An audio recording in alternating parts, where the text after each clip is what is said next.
সূর্যের সাথে কুন্তির এক গভীর প্রেম ছিল। কুন্তি তখন অবিবাহিতা।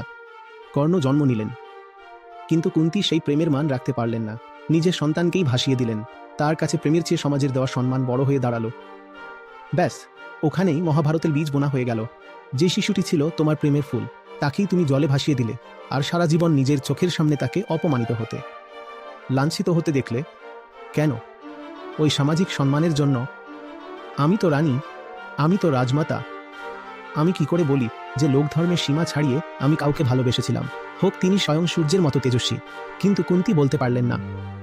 পুরো মহাভারত বলে যে কর্ণকে হারানো অসম্ভব ছিল, কারণ তার মধ্যে সূর্যের প্রতাপ ছিল। শেষ পর্যন্ত তিনি হারলেন, কারণ অর্জুনের পিতা ইন্দ্র ছলনা করে কর্ণের কবচ কুণ্ডল কেড়ে নিয়েছিলেন।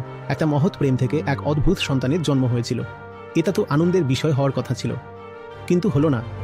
কারণ দুনিয়ার নজরে আমার সম্মান যেন না কমে। সমাজ বলেছে বিয়ের আগে প্রেম করলে বা সন্তান হলে সম্মান চলে যায়, নাও বাঁচাও নিজের সম্মান। আসলে কুন্তী সারা জীবনে প্রেম জিনিসটাই বুঝতে পারেননি।